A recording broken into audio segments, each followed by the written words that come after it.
let's discuss how to be a successful contractor, renovator, or anyone else in construction. First thing is to treat your client or your customer well. Don't look at them as like some dollar figure on their face and that your focus is just getting dollars or money and you do whatever it takes to get the job done. It doesn't work that way. You have to think of your business as providing a service, because that's what you are. You're providing a service. So in order for your service to be desired or successful is to make your client lifestyle during this disruptive time of construction and stress, make it as stress-free as possible.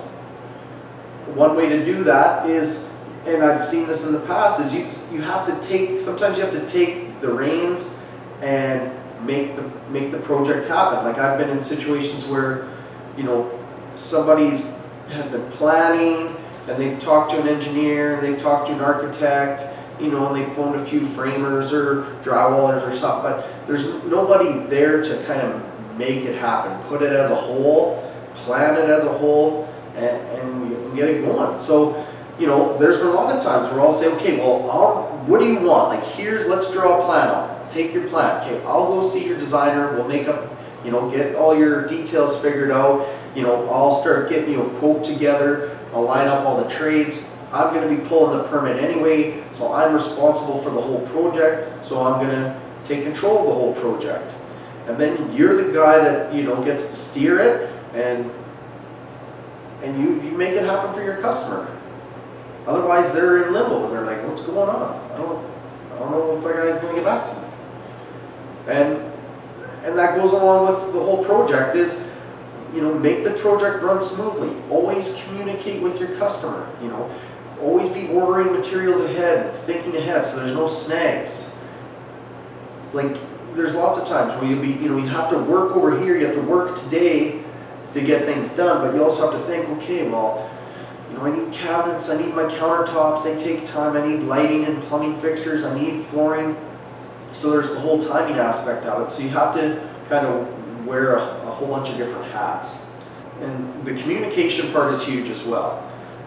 Don't ever assume that you think you know the answer, or don't just go by the blueprints and be like, hey, this is what the blueprint said and that's how I'm going to build it. Because sometimes you're framing, you might be like, hey, like I'm framing this over here, but why don't you, let's take a look at it and see if we want to make changes before it's too late. Don't assume that you think and then you get it all framed up and your customer doesn't like it and makes you rip it down and then you're mad. Just say, hey, come over, let's take a look, like here's a few suggestions. Because when you offer your information, you're the professional.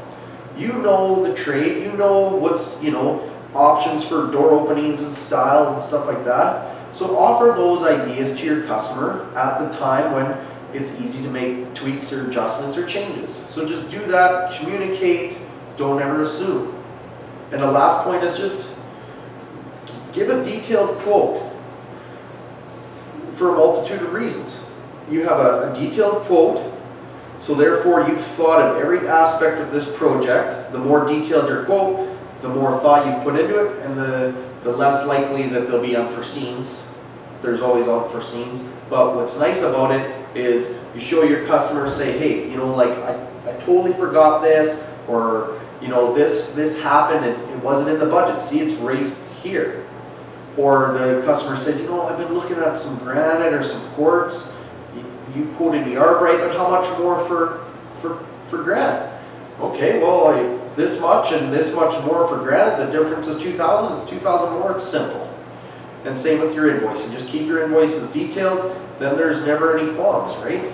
You can't just give someone a quote and say like, oh, here's a house rental for 60,000, and then all of a sudden they don't know what they're getting. So there's going to be discrepancies. So that's all I wanted to cover today. Just keep it simple. Respect people. Treat them well. And make your service as good as possible, and keep your customer's life stress-free, and everyone's happy. That's it for now. Thanks for watching. If you enjoyed the video, please subscribe to our YouTube channel or check us out on some of the following.